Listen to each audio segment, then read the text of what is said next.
is Ajiro. Good to have you here. If it's your first time, thank you for joining us. And if you've been following up with our videos, thank you so much for always being here. I really appreciate you guys a lot.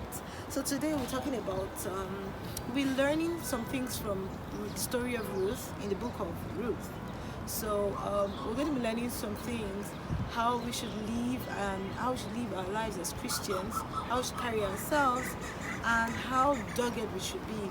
You know, I met this friend, and you know, you feel like, oh, you're dogged for God and everything, and then you meet somebody that can literally, if the Holy Spirit tells her to kneel down in the middle of the airport, this friend of mine can literally do it, kneel down and pray in the middle of the airport. Like, that's another level. And when I saw that, I was, for lack of a better word, I was gingered. I'm like, Father, anything, I'm ready to be dogged for you. Whatever you say to do, wherever I am, I don't care about myself.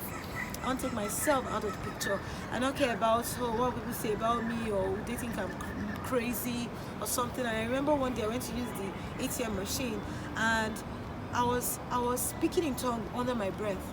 But as I was standing on the line, so a guy just walked behind me, and guess what? He was blasting in tongues, and he was very audible. I was like, oh my God! I started feeling like, why am I silent? Why am I speaking under my breath? Look at somebody here is like really vocal about it. And you know, that day, with these few examples, I was like, okay, God, I feel like God is telling me to be more, to not hide this thing, to be more out there, so to speak. So let's just dive right into the scriptures.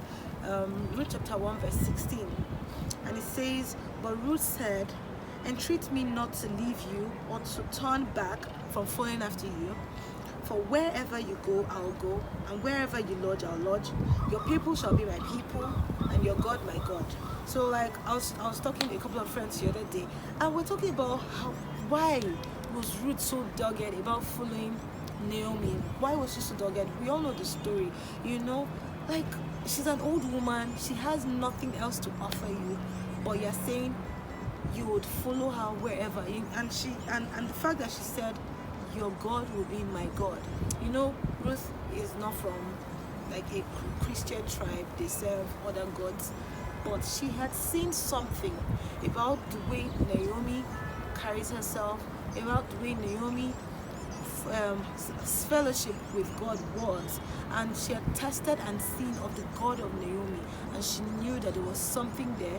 And I'm sure in her mind, I'm just thinking, in her mind she compared the life of serving other gods and how it was to, you know, walk with God and, you know, serve God. She could see that there was a difference.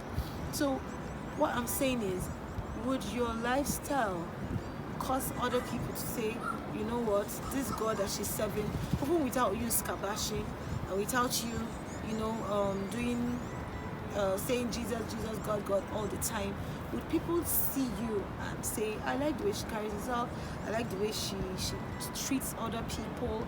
And, you know, from the things that you do, would people say, I want to serve your God?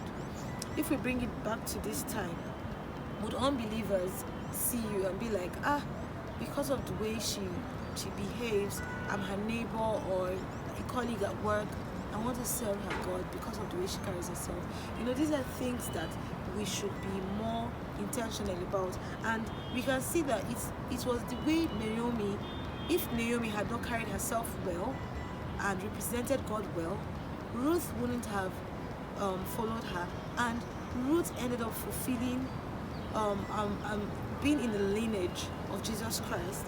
And that, I wonder how it would have played out if Naomi did not represent God well.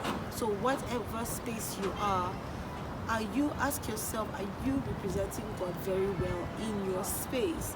At work, with your friends, or wherever you are you representing your Father very well?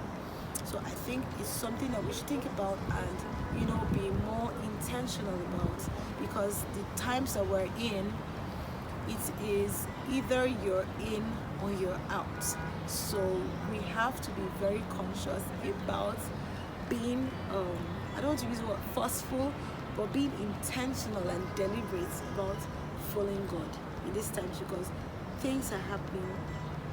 We can see that there are many signs. There's something about the times that we're in right now. We're in very special and peculiar times. So I urge you, carry your Father well. Let it be obvious that you serve God, even before you say His name, Jesus. Let it be obvious that you serve God. Thank you so much for joining me today. Have a blessed week. Bye, guys.